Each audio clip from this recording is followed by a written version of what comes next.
Alright, happy weekends, my friends. Look at this. I start my day off looking like crap. And, yeah. Running around, running, as always.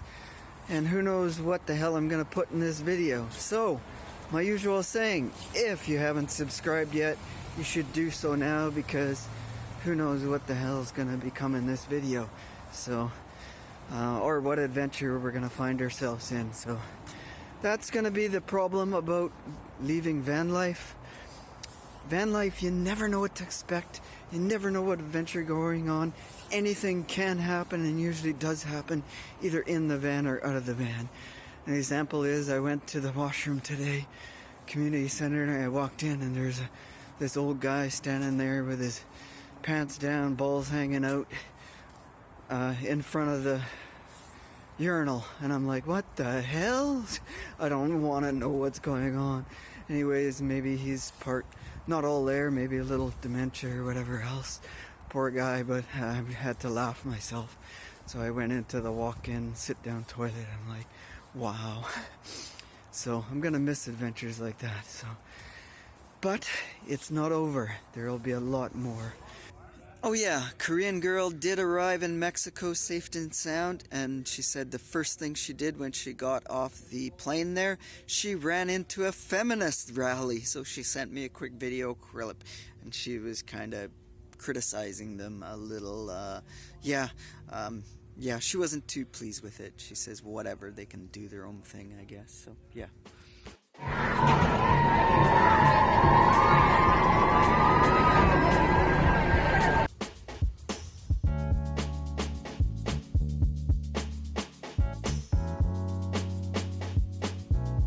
I have made a decision on whether I'm gonna move in with Korean girl. So. And what's the decision there, Mr. Chung? You know my decision. What's my decision, my friend? I'm thinking, and I hope I pushed him a little bit at least. The answer is yes. Yes. All right. Good day. Good morning. Good evening. Whatever time of day it is in your neck of the woods. We're slowly creeping out of the van and trying to wake up and open my eyes. And as you can see, the cat's out of the bag. I mean, the cat's out of the van. Chuck's out of the van, as you're aware of. Van life has somewhat come to an end for me today. Or has come to an end for now. And we'll discuss that a little bit more in this video. So, okay, look at behind me. What do you see? Emptiness. Holy shoot, my friends.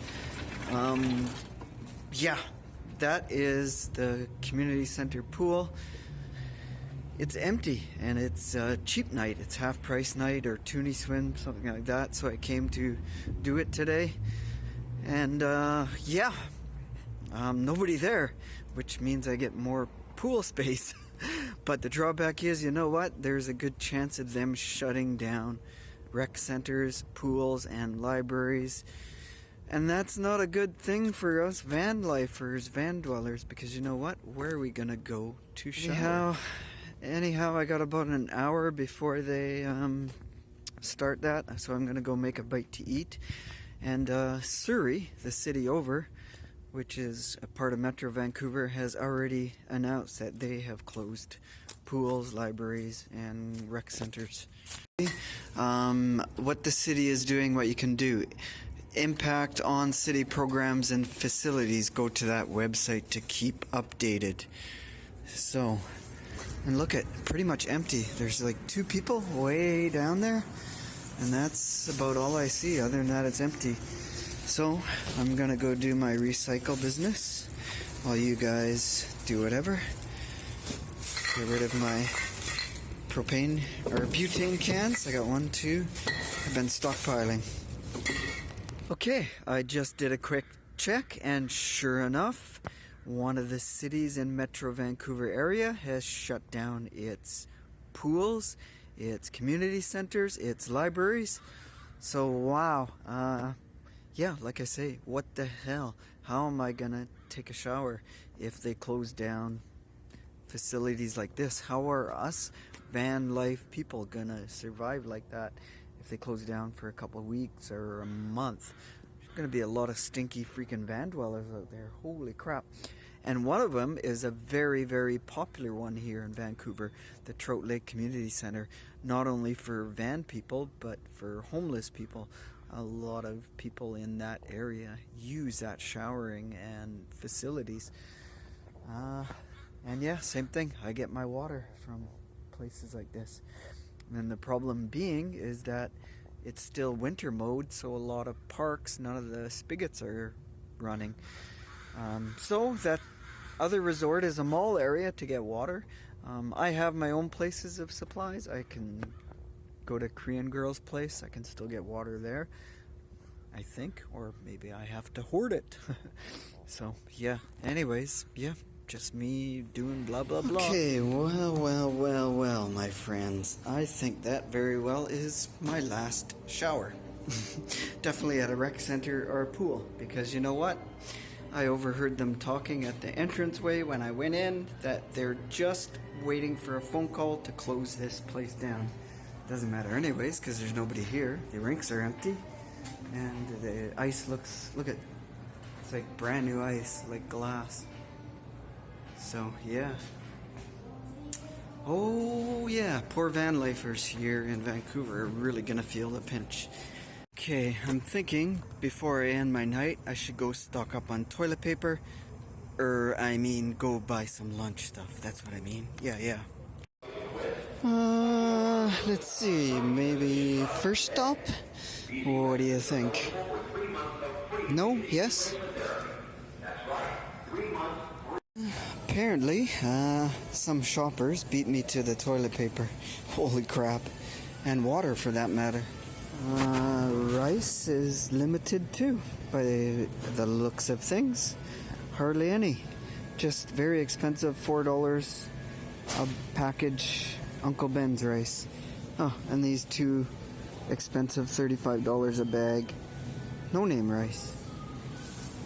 Beans are non-existent, pretty much. Holy crap. Just a little bit of tomatoes left. Kidney beans, that's all.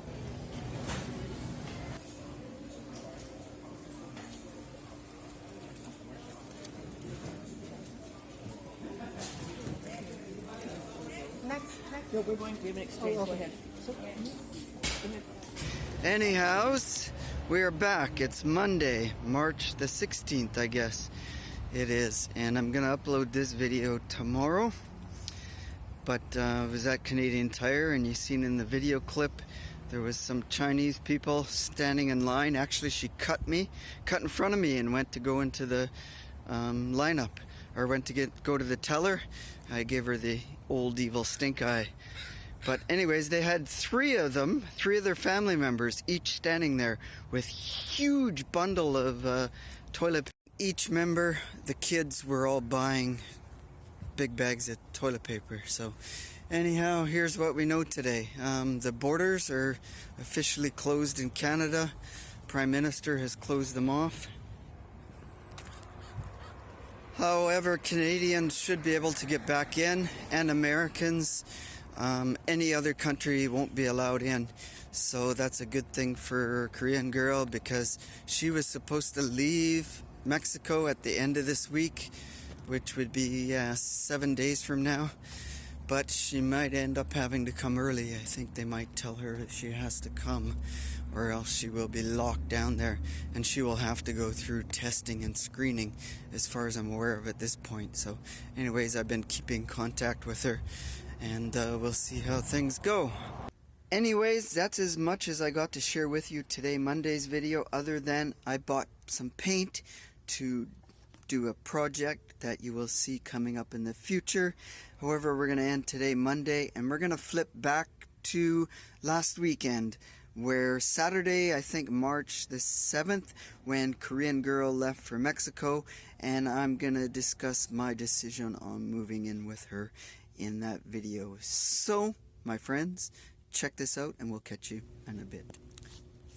First and foremost, it's not an easy decision leaving van life. Better yet, it's not an easy decision moving in with somebody. I haven't lived with anybody since probably 2001 other than my daughters, so it's been almost 20 years. So that makes the question, can I get along with somebody living in close quarters? And you know what? I think I'm doing things kind of right, because I spent 2 years now getting to know a Korean girl, forging slowly a relationship. I think if we would have moved in with each other in the beginning, or took to van life in the beginning, it probably wouldn't have worked out.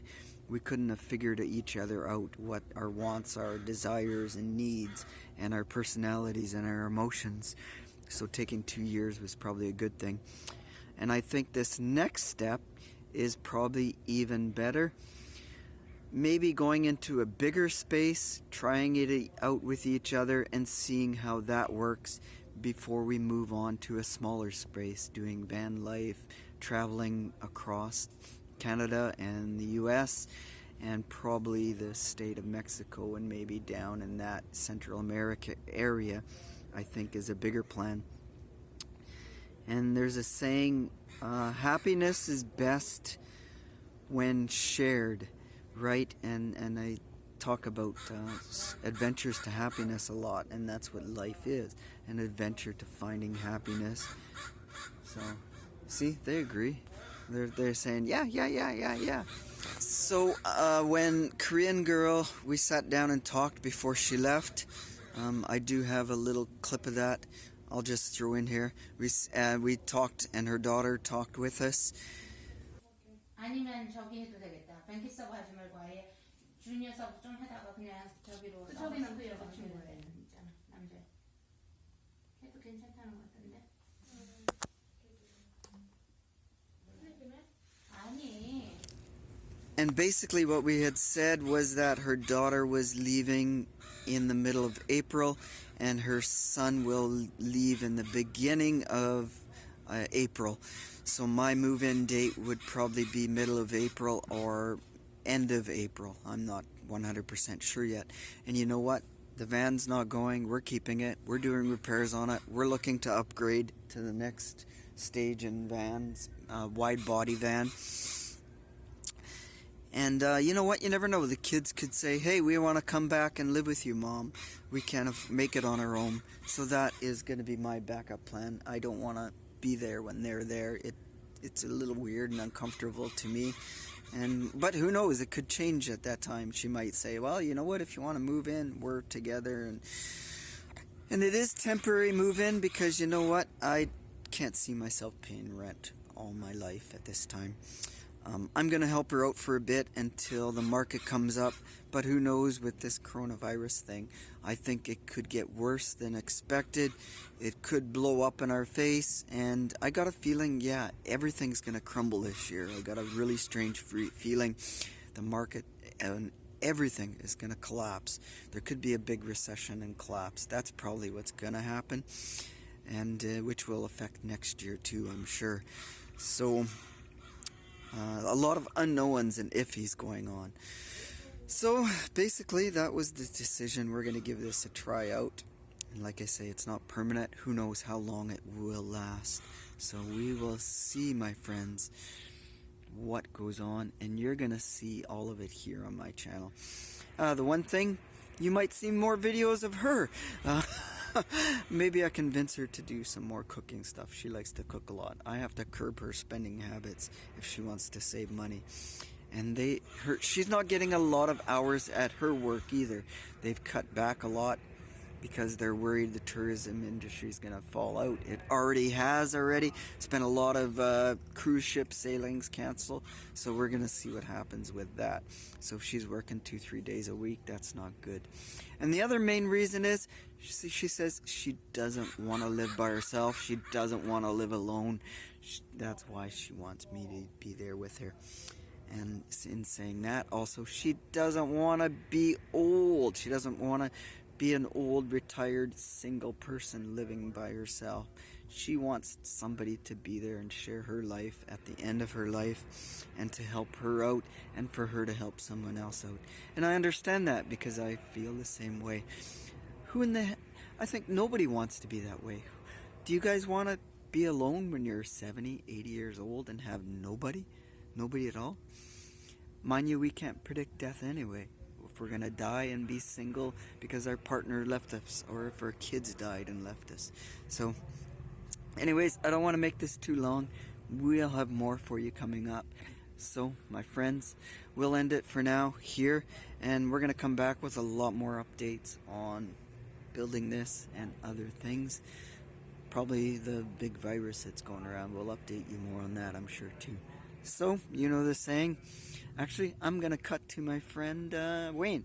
He's gonna end it. So, cheers. My usual saying. What do I usually say at the end of my video? Be happy, be awesome. What else?